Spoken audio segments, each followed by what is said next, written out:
My name is Lana Connolly.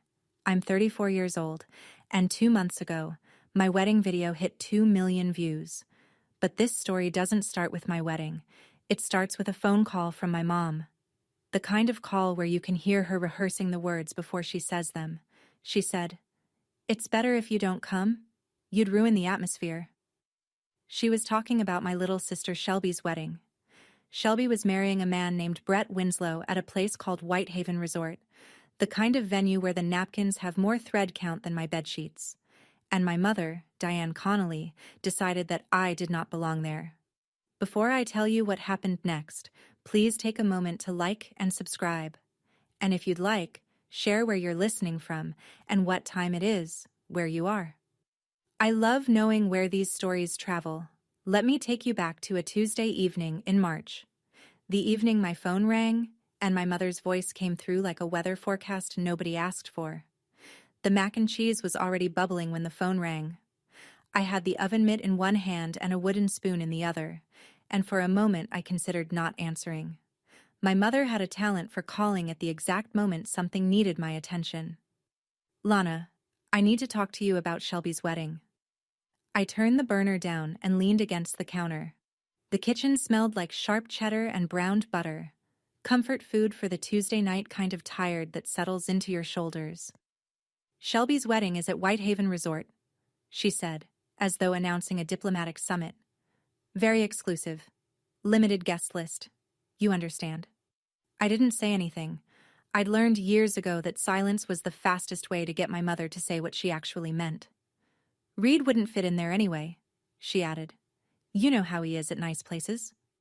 Reed, my fiancé, the man who built furniture with his hands and restored sailboats that other people had given up on. The man who once drove 3 hours in a snowstorm to fix a stranger's porch railing because the stranger's wife had called his shop in tears. That Reed. "Mom, are you telling me I'm not invited?" "I'm telling you it's better if you don't come." There it was. Not even dressed up. Not even sorry. I scraped the burnt edges off the mac and cheese and stood in the kitchen trying to remember the last time my mother had asked me to be somewhere instead of asking me to stay away. I couldn't find one. Not one single time. This was the pattern, and I'd been living inside it so long I'd mistaken it for wallpaper. Shelby's birthday parties with matching napkins and professional photographers. Mine with a store-bought cake and a card signed in my mother's handwriting that always looked rushed. Shelby's engagement announcement framed on the mantel. Mine met with a 4-second silence, and then, "Well, I hope you thought this through." Holiday photos on the wall where I'd been cropped out so neatly you'd think the family only had one daughter. That night, I scraped the burnt mac and cheese into the trash. Reed found me standing in the dark kitchen at midnight, and he didn't say a word. He just handed me a cup of tea and sat on the counter next to me. The thing about growing up second is that you don't always notice it happening. It creeps in sideways, like humidity. You wake up one day and everything is damp, and you can't remember when it started. Shelby's high school graduation, my mother hired a photographer. Professional, with a reflector and a second lens. There are 47 photos from that day. I counted once. Shelby in her cap. Shelby with her friends. Shelby and Mom, cheek to cheek, like an ad for maternal pride. My college graduation, 4 years later, a different school, a degree in conflict resolution that took 5 years because I worked nights. My mother forgot the date. She texted me the next day. Did I miss it? No apology, no follow-up, just a question mark that somehow felt like a period. Shelby's engagement party 2 years ago, my mother flew to Florida, booked a hotel, coordinated a brunch for 30 guests. When I called her the following month to say Reed had proposed, the line went quiet for 4 seconds. I counted those too. "Well," she said, "I hope you thought this through." The hairspray smell was what I remembered most. Every special occasion in our house, my mother stood in the bathroom spraying Shelby's hair into something magazine-worthy. I'd sit on the edge of the bathtub watching. She never turned the can toward me. Not once. It took me a long time to understand that I wasn't the problem. My face was. I looked like my father. The man who left when I was 9, the man my mother never forgave for leaving. the man whose jaw and brow and quiet stubbornness lived on in my mirror every morning.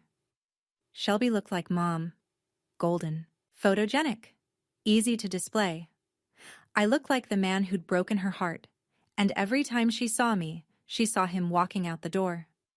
One night, I went digging through the garage and found a cardboard box behind the holiday decorations. Inside, every childhood photo of me that used to hang on the wall. All of them removed from their frames, stacked face down, edges soft with moisture. Shelby's photos were still on the mantel, dust-free, backlit. I put the box back. Some evidence doesn't need a courtroom. It just needs you to finally stop pretending you didn't see it. Reed's workshop sat at the end of a gravel road that bent along the river, past a stand of birch trees and a mailbox that hadn't matched the house in years.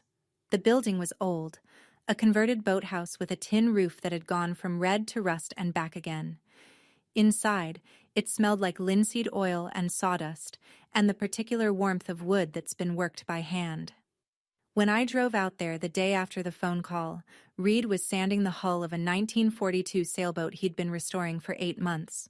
The boat was oak and cedar, bruised by decades of neglect, and he was bringing it back the way he brought everything back, slowly, with his hands, one layer at a time. He'd named her Second Wind. I sat on an overturned crate and told him what my mother said. He didn't stop sanding. The rhythm of it, long, even strokes, was the only sound between us for a while. "Your mom's not the worst person I know," he said finally. "She's just the most afraid." I'd never thought of it that way. Afraid of what? Of me? Of what I represented? Of a life that didn't look like the one she'd rehearsed? We talked about our wedding. We'd been planning it loosely. Small, here at the workshop. Nothing fancy. Reed had offered to build the tables himself. I'd been collecting wildflower seeds from Margot Tillman's garden next door. We didn't have a budget spreadsheet or a coordinator. We had a river and good light, and 100 people who knew our names. "She said you wouldn't fit in at Whitehaven," I told him. He wiped the sawdust off his forearm with the back of his hand. The workshop doors were open, and the late sun was cutting through at a low angle, turning everything amber. "Lana, I wasn't invited to Thanksgiving either. I stopped keeping count in year 2. He said it the way he said most things, without bitterness, without performance. Just fact. Like reading the weather. I watched him go back to sanding. The hull was starting to gleam where he'd stripped the old varnish. Underneath all that damage, the wood was still good. It just needed someone patient enough to find it. Shelby called 2 days later, and I knew it was coming the way you know rain is coming when the air gets thick. "Lana, hi. I heard Mom talk to you." Her voice was honey poured over something sharp. I could hear ice clinking in a glass on her end. Mid-afternoon cocktail, which for Shelby was practically a personality trait. She did. "I just want you to know it wasn't my idea." A pause, calibrated. "I told her you should come." "Did you?" "Of course, but you know how she is. And honestly?" Another clink of ice. "Mom has a point. Brett's family is very polished. And Reed, no offense, he'd probably show up in work boots." Reed owned exactly 1 pair of dress shoes. He'd bought them for my company holiday party 3 years ago and polished them himself. But Shelby didn't know that, because Shelby had never been to anything we'd invited her to. "We could do a girls' lunch after," she offered, her voice lifting at the edges. "Just us?" My treat. That was Shelby's signature move, the consolation prize disguised as generosity. A brunch you didn't ask for to replace an event you were excluded from. She'd been doing it since we were kids. Break my crayons, then offer me one of her markers. Always the wrong color. "I appreciate the call, Shelby." "Of course. I just didn't want you to think, I don't." A beat. Then, "Okay. Love you." I hung up. And for the first time in my life, I didn't feel sad about my sister. I felt something sharper. Not anger. That would come later and leave quickly, the way summer storms do. This was quieter. Cleaner. Clarity. I'd spent 34 years translating my family's behavior into something I could live with. "Mom doesn't mean it that way. Shelby is just stressed. They love me, they just show it differently. I was fluent in that language. I could conjugate every excuse. But sitting there in my kitchen, phone still warm in my hand, I realized I was done translating. The words meant exactly what they said. You'd ruin the atmosphere. He'd show up in work boots. My treat. Some conversations end with a goodbye. This one ended with a period I'd been too polite to place for 3 decades. The next Saturday morning, I sat at the kitchen table with a cup of coffee and a roll of brown craft paper.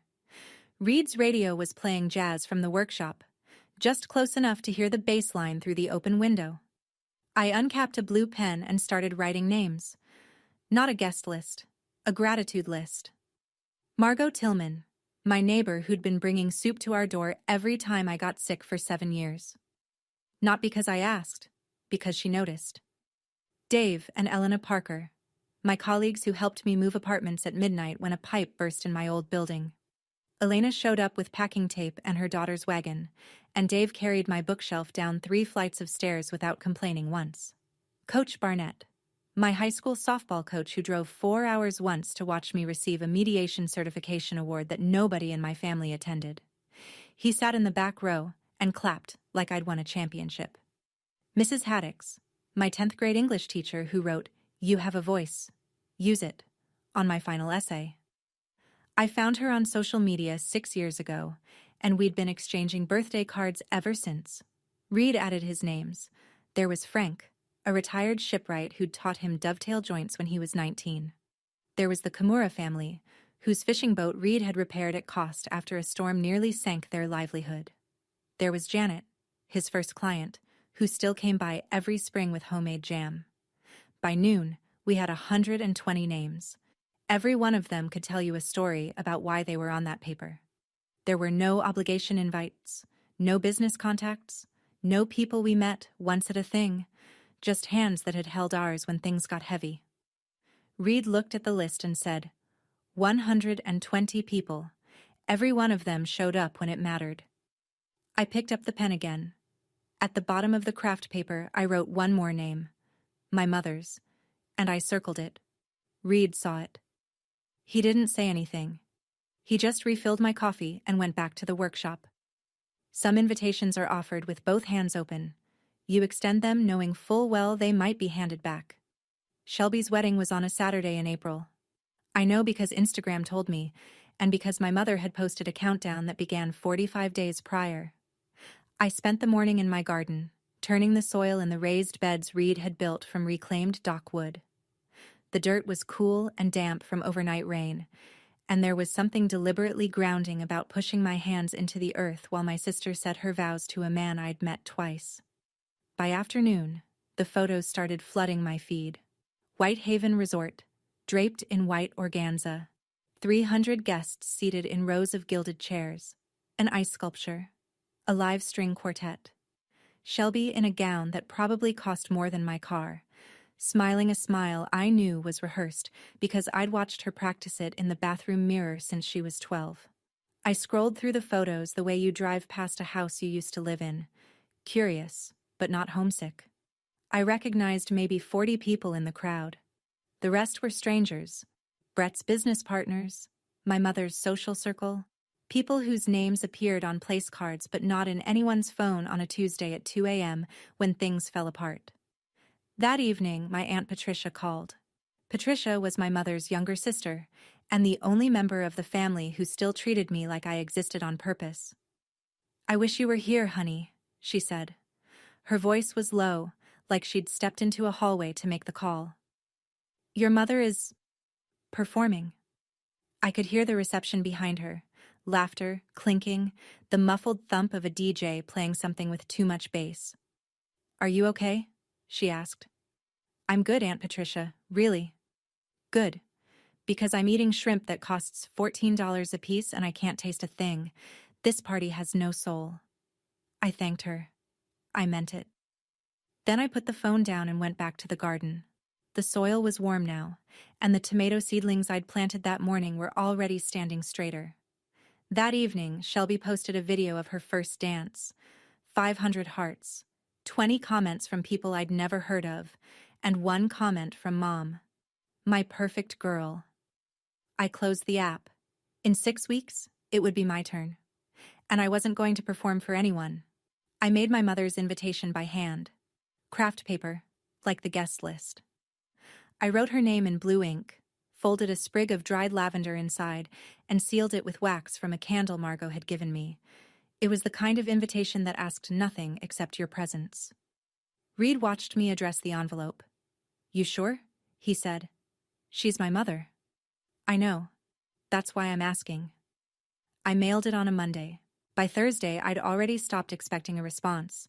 Not because I'd given up, but because I'd been managing my mother's silences for so long that I'd learned to breathe through them. She called on Friday. I was washing dishes. I dried my hands on my jeans and picked up. A boat workshop? She said it the way you'd say a crime scene. Flat. Horrified. You want me to sit on a dock and watch you marry that carpenter? He's a restoration craftsman, Mom. And yes, there'll be a chair with your name on it. Lana, be realistic. This isn't a wedding. This is It's ours. She paused. I could hear her recalibrating, the way she always did when someone didn't follow the script she'd written in her head. I'll think about it, she said. In my mother's vocabulary, I'll think about it had never once preceded yes. It was a polite no, the kind she could later point to and say, I considered it. 3 days later, the invitation came back in the mail. The envelope was unopened. On the front, in my mother's firm, practiced handwriting, return to sender. No note, no explanation. Just those 3 words in the same blue ink I'd used for her name, as if she'd chosen the color on purpose. I stood at the mailbox for a long time. The lavender sprig had slipped out through a tear in the corner, dried and fragile, clinging to the flap. I pressed the lavender between the pages of my grandmother's cookbook, the one Diane threw away after Grandma passed, and I rescued from the curb before the garbage truck came. The binding was cracked, and the pages smelled like vanilla and flour, and it held recipes for every kind of love my grandmother believed in. Some things you keep not because they're yours, but because someone should remember they existed. The transformation started on a Saturday in May, 5 weeks before the wedding. Reed sent out a text to his network. No group chat, no mass email, just individual messages that said, "We're getting the workshop ready. Bring whatever you've got." They showed up with everything. Dave Parker arrived first with a truck bed full of reclaimed dock planks and a circular saw. He spent the afternoon building a dance floor on the concrete pad where Reed usually stored hull timber. By sundown, it was level and smooth and smelled like fresh-cut cedar. Margot came with her vintage lace curtains from 1978, the ones she'd used at her own wedding, folded in tissue paper all these years. She draped them across the workshop's open bay doors so they'd catch the river breeze. The lace was yellowed and delicate, and it turned the afternoon light into something that belonged in a painting. Elena Parker strung twinkle lights along the rafters, using a ladder she'd borrowed from her daughter's school. Her 12-year-old Lucy helped thread mason jars with wildflowers, lavender and baby's breath, and white daisies from Margot's garden. Reed's friend from the marina, a man named Hank, who spoke mostly in nods, welded a custom arch from salvaged iron railing and set it at the bow of the restored sailboat. It was rough and imperfect and absolutely beautiful. By the end of the first weekend, the workshop looked like a place that had been waiting for this. String lights reflected on the river surface at dusk. The tin roof, which usually sounded like a drum in the rain, now framed the sky like a cathedral ceiling. Total cost, $3,800. Food would be potluck. Music would come from a speaker playing Reed's playlist. The cake, lemon pound cake from a recipe that belonged to Reed's mother, Martha, would be baked by Martha herself. Margot stood back and looked at what we'd built. She tucked a loose strand of hair behind her ear and said, "It looks like a place where real things happen." She was right. And real things don't need a guest list of 300 to prove they matter. My mother never could leave well enough alone. 2 weeks after her returned invitation, Aunt Patricia called with the kind of voice you use when you're trying not to sound alarmed. "Honey, I need to tell you something." Your mother's been calling people. What people? Family. Extended family. She told Uncle Frank you're having some kind of breakdown. She told Cousin Denise the workshop wedding is. Her words. A cry for help. The washing machine was running behind me, thumping its steady rhythm. Domestic normalcy has a sound, and it's the sound of a spin cycle while your mother dismantles your reputation one phone call at a time. She called Reed's mother too, Patricia added, quieter now. That stopped me. She told Martha that Reed isn't, how did she put it, stable enough to support a wife. Something about his business failing. Reed's business had never failed. It had come close once, 3 years ago, when a supplier went under and he lost 2 months of materials. He'd worked double shifts, taken on repair jobs he didn't love, and rebuilt. The workshop was still standing. So was he. That evening, Uncle Frank called.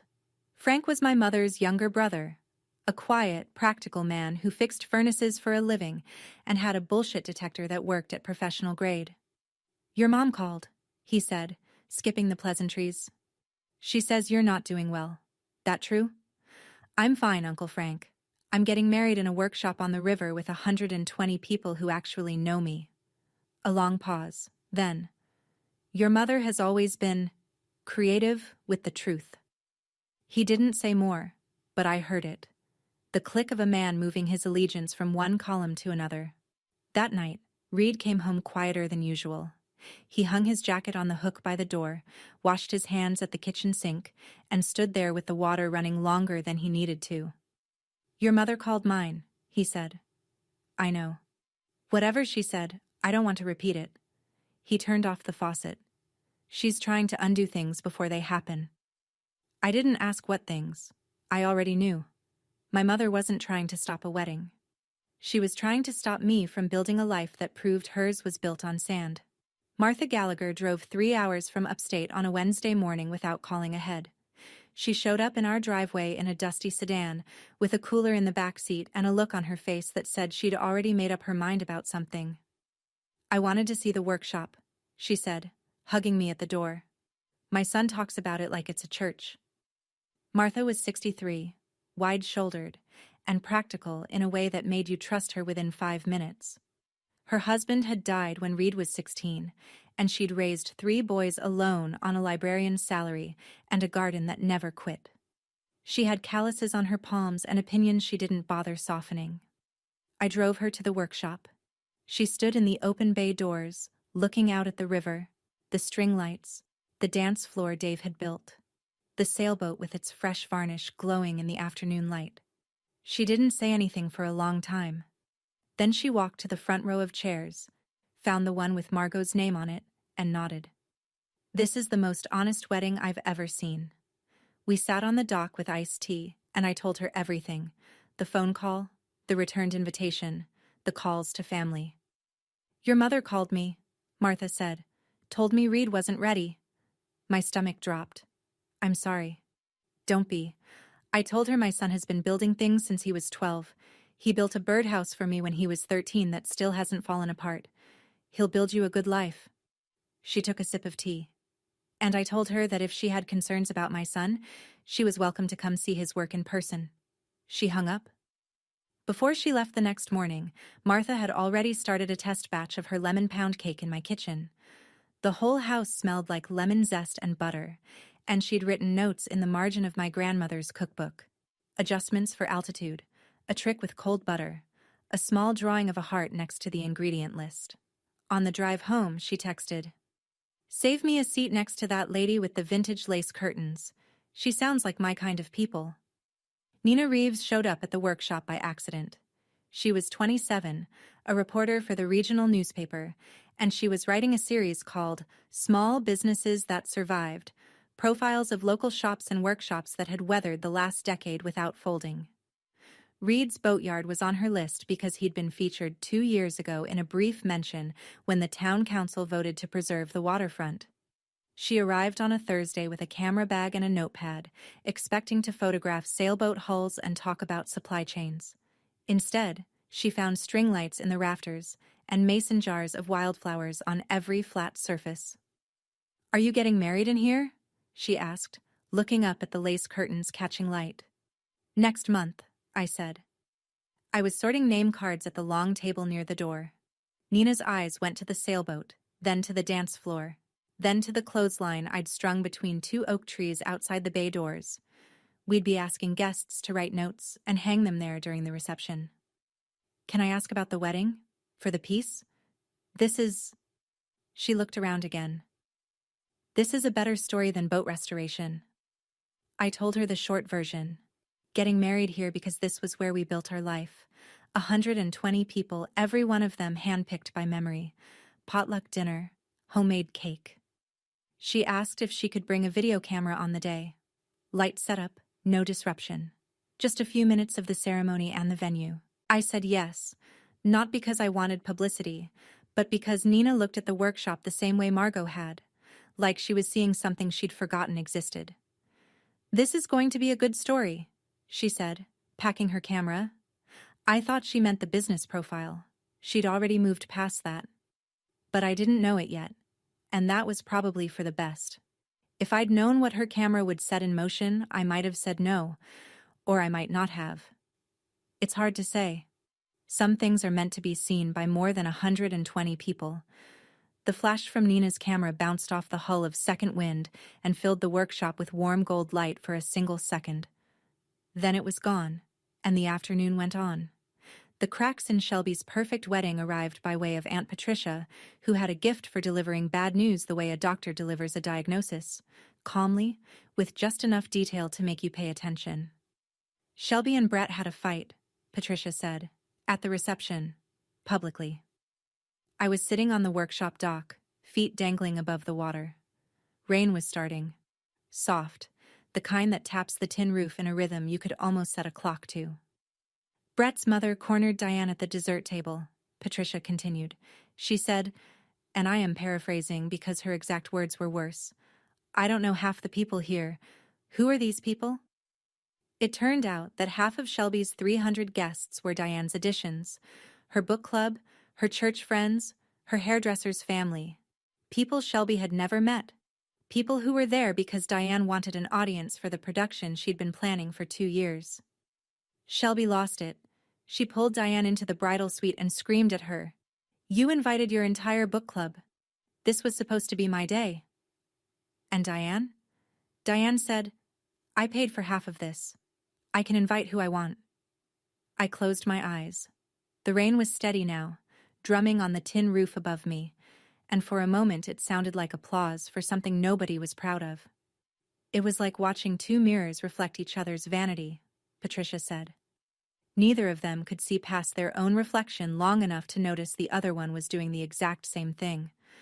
I didn't feel triumph. That was the strange part. I thought I might. A small, guilty spark of satisfaction.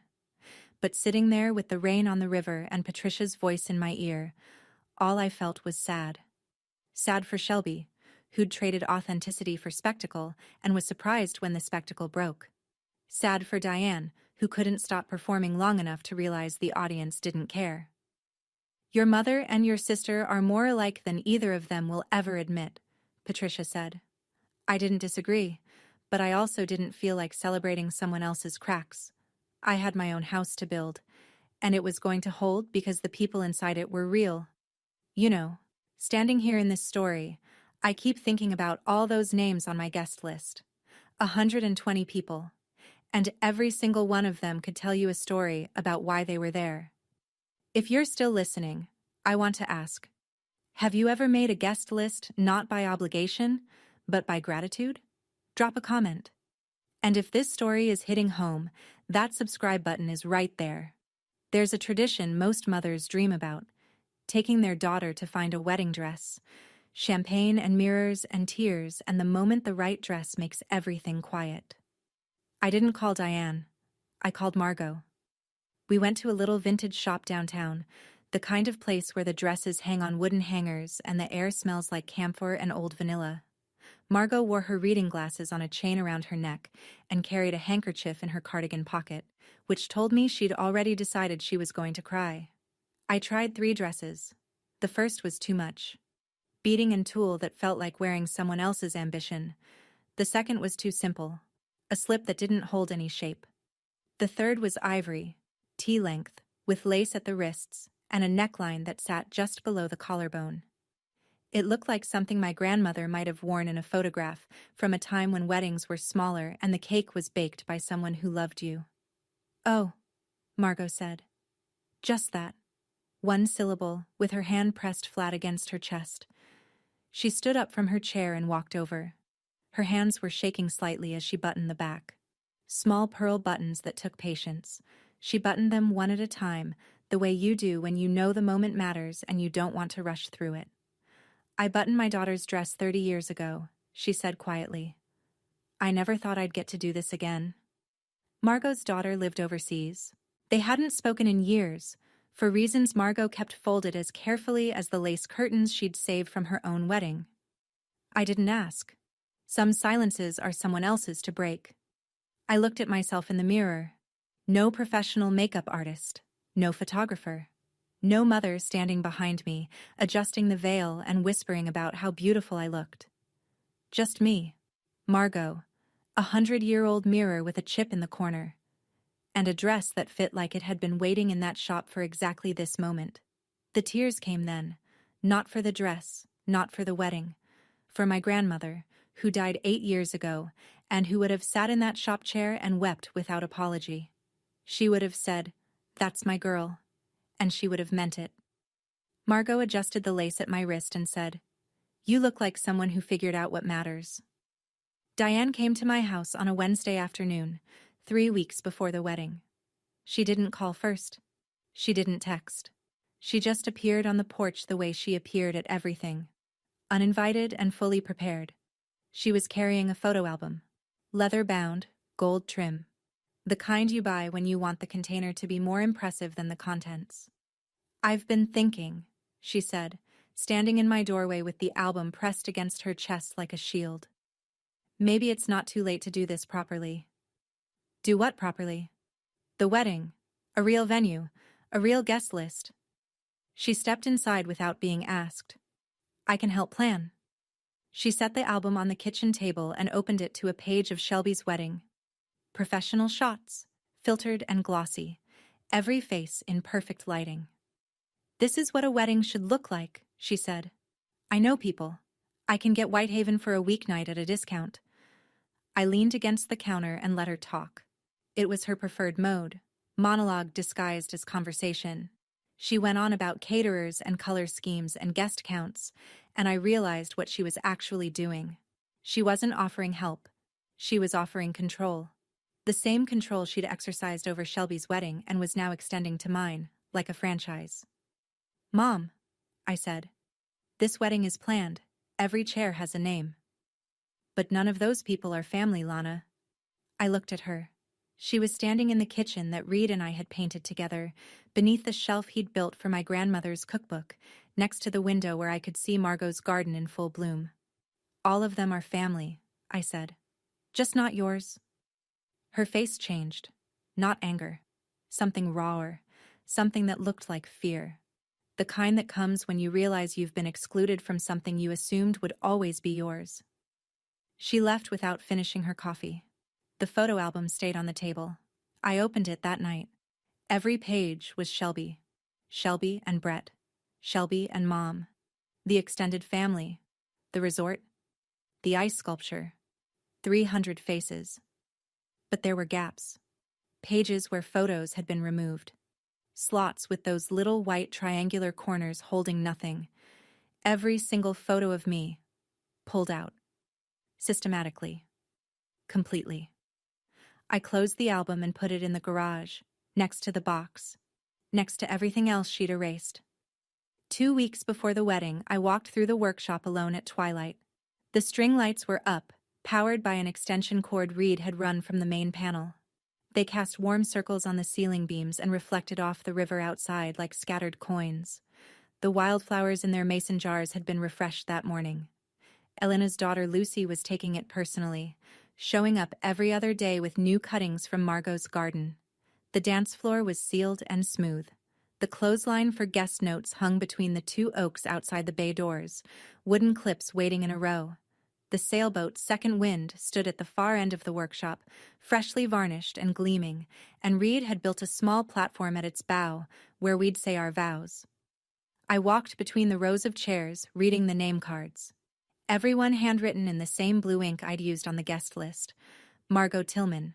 Front row, left side, next to Martha Gallagher.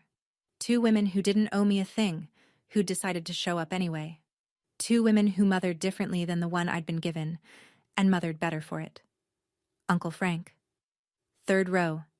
He'd RSVP'd with a phone call. I'll be there, tell me where to park. Coach Barnett. Fourth row.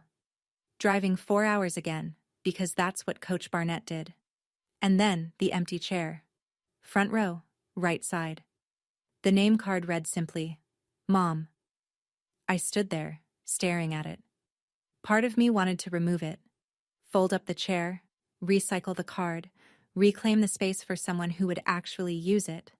Part of me knew that wasn't why it was there. Reed found me standing over it. He'd come in through the side door, sawdust still on his shoulders. Leave it, he said. Not for her, for you, so you know you didn't close the door. I left the chair, and on the name card under Mom, I didn't write a last name. I didn't write a plea. I just left it as it was. The simplest, most honest thing I could offer. Outside, fireflies were starting to blink near the waterline. The river was dark and smooth. The string lights hummed.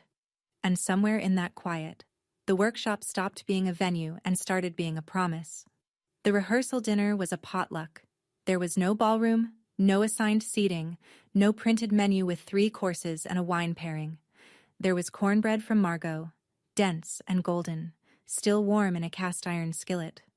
There was Martha's test batch of lemon pound cake, which she insisted wasn't final but which everyone ate 2 slices of anyway. There was a tray of tamales from Elena's mother-in-law and a slow cooker of pulled pork from Hank, who brought it without explanation and left before anyone could ask for the recipe.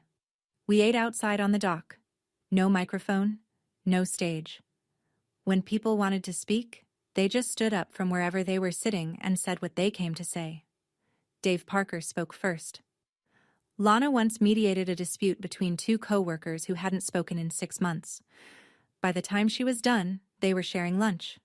That's who she is. She fixes things. Coach Barnett raised his glass of sweet tea. I coached Lana when she was 14. She wasn't the fastest. She wasn't the strongest. But she was the kid who carried the equipment for the kids who couldn't. Every single practice. Janet, Reed's first client, stood up with her hands in her jacket pockets. Reed repaired my husband's sailboat the year my husband passed. He didn't charge me. He came back 3 times to make sure it was right. That's the man your daughter is marrying. She looked at the empty chair and then looked away. Reed's toast was the last. He stood where the dock meets the grass, river behind him, one hand in his pocket. Lana is the first person who ever looked at my workshop and didn't see a mess, he said. She saw a home. The cornbread was gone. The citronella candles were guttering. The river was making its soft sound against the pilings, and somewhere upstream a bullfrog was doing his best to compete with the conversation. I didn't give a speech. I squeezed Reed's hand under the table and mouthed, "Thank you," to the room. It was enough. Sometimes the best thing you can say is nothing, because the people who matter already know. That night, my phone buzzed.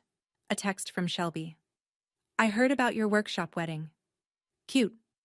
I read it twice. The period at the end said more than the words. The morning of my wedding, I woke before dawn. The house was quiet. Reed was already gone. He'd texted at 5 a.m. At the shop. Last things. He had a habit of needing to touch every surface before an event, like a pilot walking around the aircraft before takeoff. I let him have it. I made coffee and stood at the kitchen window. The sky was turning from black to gray to the palest blue, the kind of morning that doesn't make promises. June light in this part of the country has a quality, soft but honest. It doesn't hide anything. Margot arrived at 7, carrying a bouquet she'd assembled from her garden at dawn. Lavender, baby's breath, white daisies, and 1 stem of rosemary because, she said, it's for remembrance. Your grandmother would want to be here. She helped me into the dress, the pearl buttons up the back, one at a time. Her hands were steady this time. She'd practiced on the dress form at the vintage shop, she admitted later. She wanted to get it right. "You know," she said, fastening the last button, "I buttoned my own daughter's dress 30 years ago. Different dress, different century." A pause. "She looked beautiful. You look real." I didn't correct her. Real was better. I looked in the mirror. No professional makeup, just mascara, lip balm, and the flush you get from a cup of strong coffee and a morning that matters. The dress sat right. The lace at my wrists caught the light from the window. I looked like myself, which was the only person I'd ever wanted to look like on this day. Diane didn't call, didn't text. The phone sat on the bathroom counter, silent and certain. I'd left room for it. A pause in the morning where a mother's voice should have been, telling me I was beautiful, asking if I was nervous, fussing with my hair the way mothers do. That pause came and went, and I let it. Margot handed me the bouquet, lavender and rosemary and the smallest white daisies I'd ever seen. "Ready?" she asked. I nodded, and I meant it in a way I hadn't meant anything in years. Not ready as in prepared. Ready as in finished waiting. Finished rehearsing someone else's version of this day. Ready to walk into my own. The workshop was full. 120 people filled the rows of chairs that Reed and Dave had arranged in a gentle curve facing the sailboat. The bay doors were open to the river, and a breeze was coming through that carried the smell of water and warm wood and wild flowers. Margot's lace curtains moved like breath. There was no aisle walk with a father. No one giving me away, because I wasn't something to be given. I walked in alone, through the side door, the way I'd been entering Reed's workshop for 3 years, like I belonged there. Reed was standing at the bow of Second Wind. He'd put on a white button-down and the one pair of dress shoes he owned, polished again that morning. His hands were clasped in front of him, and when he saw me, he didn't cry.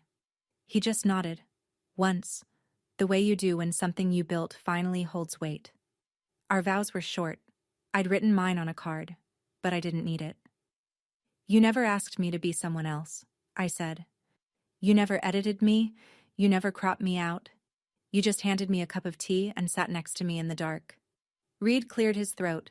"Lana, you taught me that a house without people in it is just lumber, and a boat without a name is just a hull." I heard Margot crying before I saw her. A quiet, dignified sound from the front row. Martha had her hand on Margot's arm, and Martha was crying too, which I'd never seen before, and which Reed later said was a historic event. Uncle Frank clapped first. He was 3 rows back, and he clapped the way he did everything. Firmly, like he meant it, like the sound itself was a decision. The ceremony lasted 22 minutes. No ice sculpture, no orchestra, no 300 strangers whose names I couldn't remember. Just 120 people who knew us, and one empty chair in the front row that said more than any speech. Nina Reeves was filming from the left side of the workshop, her camera resting on a tripod near the tool bench. Quiet, unobtrusive. I'd forgotten she was there. I wouldn't forget for long. The reception spilled out of the workshop and onto the dock like something that couldn't be contained. Potluck plates covered every table. Margot's cornbread again. She'd made a double batch. Elena's caprese salad. Hank's pulled pork. A slow cooker of chili from someone I couldn't identify until Coach Barnett raised his hand, embarrassed. "My ex-wife's recipe," he said.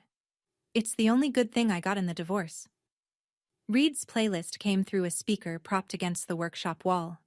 Acoustic guitar, vintage soul, the kind of music that fills space without pushing conversation out. People danced on Dave's cedar floor. Martha and Margot sat together in the front row of chairs that nobody had bothered to rearrange, sharing a slice of lemon cake and talking like they'd known each other for decades. The clothesline was the thing I hadn't expected. I'd strung it between the 2 oaks as an afterthought. Wooden clips, blank cards, a cup of pens. Write something, hang it up, or don't. No pressure. By 9 o'clock, the line was full. I walked along it, reading under the string lights. Thank you for being the neighbor who shoveled my driveway every winter, Margot. You saved my job when no one else would listen, Elena. You fixed my daughter's bookshelf and wouldn't take a dime, Sarah Kay. I flew 4 hours because some drives are worth making twice, Coach B. Every card was a receipt for something real, not grand gestures, not Instagram moments, just the small, accumulating evidence of 2 lives lived in genuine connection. One card, near the end of the line, was written in handwriting I didn't recognize. I don't know the bride or groom, I'm a +1.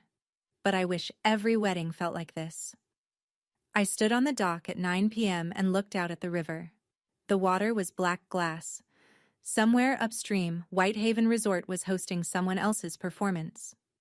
Here, on this dock, with potluck plates and handwritten notes, and a husband who smelled like sawdust and lemon cake, I had everything I'd been told I didn't deserve. I want to pause here for a second. That clothesline of notes, each one handwritten by someone who showed up. I didn't ask for speeches. I didn't hire a coordinator. People just wrote what they felt. If you've made it this far in the story, you're one of my people too. Hit like, share this with someone who needs to hear it, and let's keep going. 3 days after the wedding, my phone rang while I was unpacking gifts in the kitchen. It was Nina. So, she said, in the way journalists say so when they're about to tell you something that will change the scale of your week. The article went live this morning.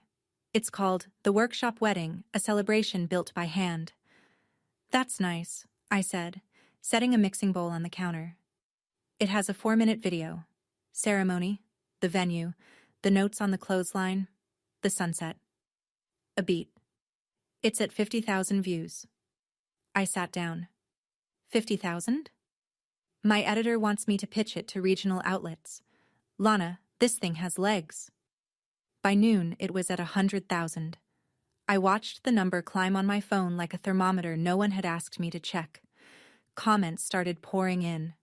This is what a real wedding looks like. I've been to weddings that cost 10 times this and felt nothing. Who was supposed to sit in that empty chair? The empty chair. They'd seen it. Nina's camera had lingered on it for 3 seconds. Just long enough for the name card to be readable. Just long enough for the absence to land. By evening, 200,000. People I'd never met were sharing clips of our vows, of the clothesline notes, of the moment the river caught the last light, and the workshop turned gold. They weren't sharing a wedding. They were sharing something they recognized. A hunger for the real in a world that had been feeding them the curated. I didn't know how to feel. I'd spent a month building something small and honest, and now the internet was doing what the internet does, turning intimacy into content, tenderness into traffic. It wasn't wrong. It just wasn't planned. Reed came in from the workshop around 10, saw me staring at my phone, and leaned over my shoulder. How many? 400,000. He kissed the top of my head. Your wedding is more popular than you are. I laughed, but somewhere in my chest, a knot was forming. Because I knew who would see it next. I knew the algorithm doesn't care about privacy. And I knew that somewhere, in a house that smelled like Chanel No. 5 and performance, my mother was about to watch her excluded daughter become visible to 2 million strangers. By day 4, the video had crossed 2 million views. It was picked up by 3 lifestyle blogs. A women's Facebook group with 800,000 members shared it with the caption, This is what weddings should be. A radio host in North Carolina mentioned it during her morning show. The Workshop Bride, they started calling me, which was a title I hadn't auditioned for. The story everyone latched onto wasn't the venue or the vows or the potluck dinner. It was the chair. Bride leaves empty chair for mother who refused to come.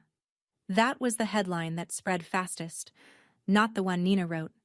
Nina's piece was careful, respectful, contextual. But the internet doesn't do context. It does headlines.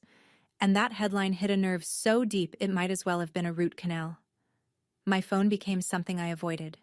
Interview requests from morning shows, messages from strangers, emails from wedding magazines wanting to feature the anti-wedding. I declined most of them. I hadn't built that day as a brand. I'd built it as a boundary. but one comment stopped me. It was buried in the Facebook thread, posted by a woman named Grace, 52 years old, profile photo of a dog and a sunset. My mom did the same thing to me. 15 years ago, she told me my fiancé wasn't good enough. She didn't come to my wedding. We had 40 guests in a backyard. No video. No article. Nobody saw. Seeing your chair made me feel less crazy. Thank you. I read it 4 times. Then I read the replies. Hundreds of them. Women in their 40s, 50s, 60s, sharing the same story in different words. Excluded from weddings, holidays, family events. Told they weren't enough. Told they'd ruin the atmosphere. 2 million people had watched my wedding. And the thing they remembered most wasn't the dress, or the vows, or the sunset over the river. It was an empty chair. A single piece of furniture holding nothing but the weight of a question nobody wanted to answer. Why wasn't she there? Sometimes the loudest thing in a room is what's missing. Shelby texted first. 5 words, no punctuation. Mom saw the video. No congratulations. No beautiful ceremony. Just a status update, delivered with the emotional range of a voicemail from your dentist. Then Uncle Frank called. His voice was different this time. Not cautious, not careful, but thick with something I couldn't name. Your mother watched it 3 times, he said. She called me after the 2nd time. She was crying, Lana. Actually crying. I sat on the edge of the bed. The clock on the nightstand was ticking, which I'd never noticed before. She keeps saying, I was supposed to be there. That was my chair, Frank continued.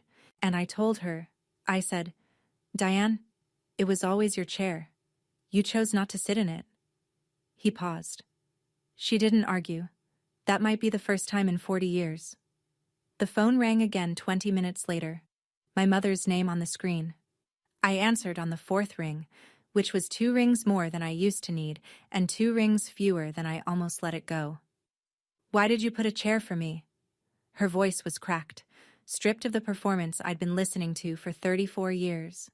Underneath it was something smaller, older, younger, the voice of a woman who'd spent so long controlling the stage that she'd forgotten how to speak without a script. Because I wanted you there, Mom. I always wanted you there. I just stopped begging. Silence.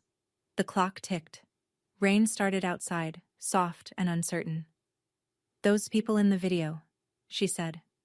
They really came for you? Every one of them. Another silence. Longer this time.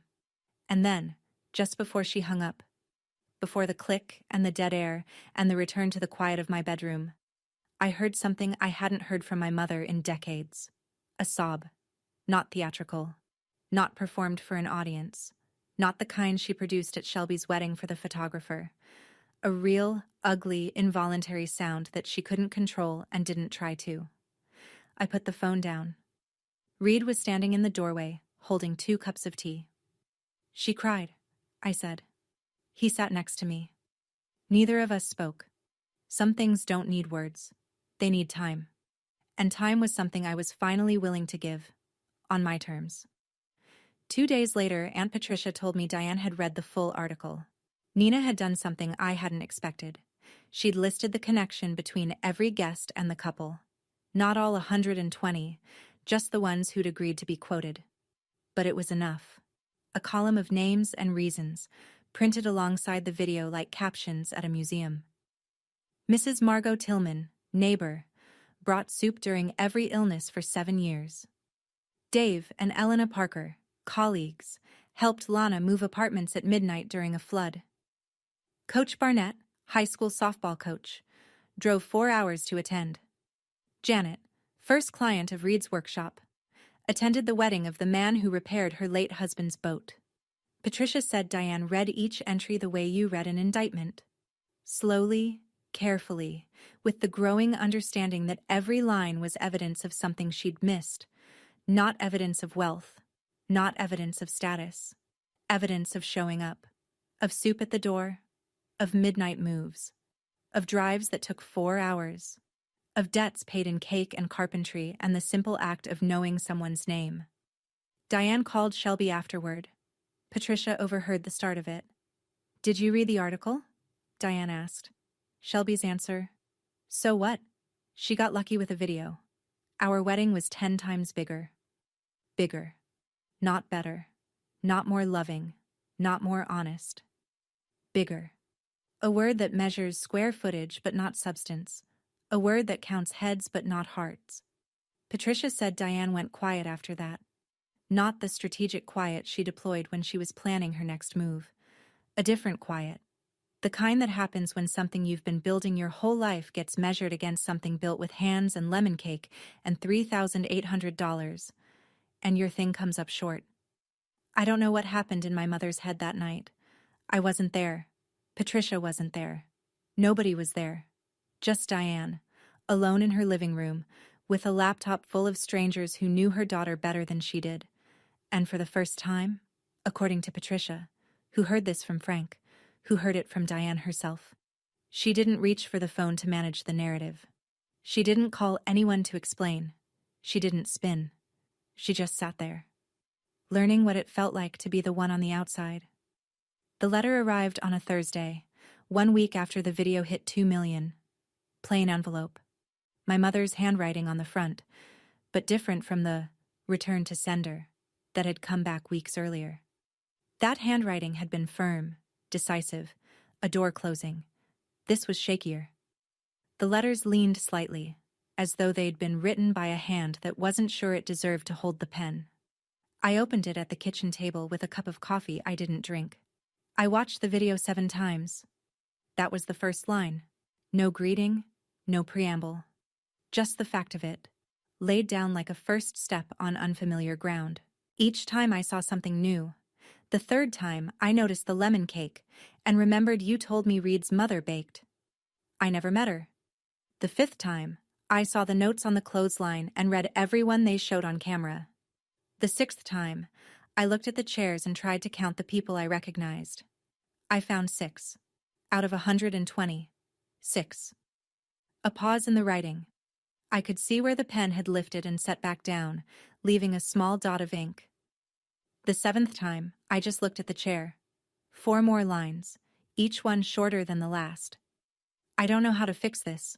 I'm not sure I know how. But I know the chair was real. And I know I should have been in it. No. I'm sorry. No. I love you. No explanation for the years of cropping, the returned invitation, the phone calls to family, the album with my photos removed. Just this. An admission that the chair existed, that it was meant for her, and that she should have been sitting in it. It was the closest my mother had ever come to honesty, and it was written in a handwriting I'd never seen from her before. Uncertain, human, small. I read the letter 3 times. Then I put it in my grandmother's cookbook, between the page for peach cobbler and the pressed lavender from the invitation she'd sent back. I didn't write back. Not because I didn't want to, but because some doors need to stay open without being pushed. If she walks through, it has to be her own feet carrying her. 3 months after the wedding, the video was at 3.2 million views, and I'd stopped counting. Life had returned to the shape it was supposed to be. Reed was back in the workshop, sanding and measuring and talking to lumber the way some men talk to dogs, with patience, affection, and low expectations of being understood. The sawdust was back. The smell of linseed oil was back. The rhythm of hammer sand measure was back. My mediation practice had picked up. Not because of the video, or not directly, but a few clients mentioned it when they called. "I saw your wedding," one woman said during intake. "I figured if you could handle that, you could handle my landlord." I didn't argue with the logic. Margot and Martha had become friends. Real friends. The kind who call each other on Tuesday afternoons for no reason. Martha drove down once a month, and they'd sit on Margot's porch drinking sweet tea and talking about things I wasn't privy to. "Your 2 mothers," Reed called them. I didn't correct him. Shelby. Silence. Complete and total. She hadn't called since the cute text. She hadn't commented on the video. She existed in the space between the story and the sequel. Present, unresolved, but not yet ready to enter the room. I didn't chase. Some people need to come to the door on their own, and pushing only makes them lock it. Diane. One text message, 2 weeks ago. 5 words that had taken her 61 years to type. Martha's lemon cake recipe. Could you ask her? I stared at it for a long time. It wasn't an apology. It wasn't an olive branch. It was something smaller and maybe braver. An acknowledgement that Martha existed. That Martha's recipe existed. That my world contained things she didn't have access to, and she was, for the first time, asking instead of demanding. I forwarded the message to Martha. She sent the recipe within the hour, along with a note. Tell her the trick is cold butter. Reed finished restoring Second Wind that week. He launched her on a Sunday afternoon. Margot and Martha sat on the dock watching the boat slide into the water, white sails catching the wind for the first time in 60 years. Beautiful, Margot said. She wasn't looking at the boat. I was making peach cobbler on a Saturday when the cookbook fell open to the wrong page, or the right one. The binding was cracked. It always had been. Ever since I'd rescued it from the curb 8 years ago, the morning after my grandmother's apartment was cleared out, and my mother decided the cookbook was clutter. I'd carried it home in a grocery bag, wiped the water damage off the cover, and kept it on the kitchen shelf ever since. It fell open to the page between peach cobbler and apple crumble, the page where I'd pressed the dried lavender from the returned invitation, and next to the lavender, Diane's letter, folded twice, tucked in like a bookmark. I looked at the page beneath them. My grandmother's handwriting, faded but legible, in the margin next to the cobbler recipe. For when company comes and you want them to stay. She'd written that instruction the way she wrote everything, practically, as though hospitality were a recipe itself. Peel the peaches, butter the pan, make them feel welcome, make them want to stay. My grandmother had understood something about gathering that my mother never learned. You don't invite people to impress them. You invite them because the table is better with them at it. I looked at the cookbook in my hands, its layers visible like geological strata. Grandma's recipes, written in pencil and faded ink. My pressed lavender. Martha's lemon cake adjustments, scribbled in blue pen during her visit. Diane's letter, folded small and resting between pages. 4 women's handwriting in one book. 3 of them had showed up. 1 was still finding her way. I started peeling peaches, the kitchen filled with the smell of sugar and butter and fruit that was better for having been bruised a little before it was baked. I called Margot. Come over tonight, bring nothing. I set the table for 4. Reed, Margot, Martha, who happened to be visiting that weekend, and me. When the cobbler was done, I cut 5 pieces. I set the 5th on a small plate and left it on the counter, next to the cookbook. Old habits, I guess. Or hope. One of those. I went back to the workshop one evening in September, 3 months after the wedding and long after anyone had asked about the video. The string lights were still up. Reed had left them because he liked the way they looked at night, and because taking them down felt like admitting something was over. The wildflowers had dried in their mason jars, petals curled and brown, still beautiful in the way that things are beautiful when they've served their purpose and aren't pretending otherwise. The chairs had been stacked against the wall, all except one. It was still there. Front row, right side. The name card was weathered now. Rain had gotten to it through the bay doors one night, but the word was still legible. Mom. Written in blue ink, unsigned. I sat in it.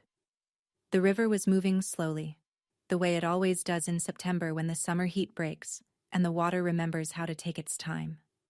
Through the open doors, I could see the dock, the birch trees, the mailbox that still didn't match the house.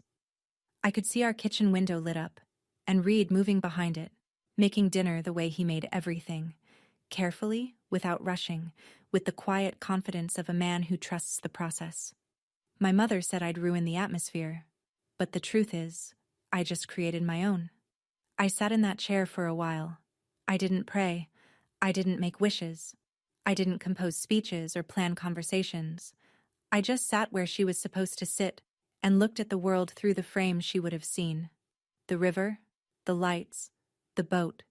The name cards blowing slightly in the evening air, the life her daughter had built without her permission. Then I stood up.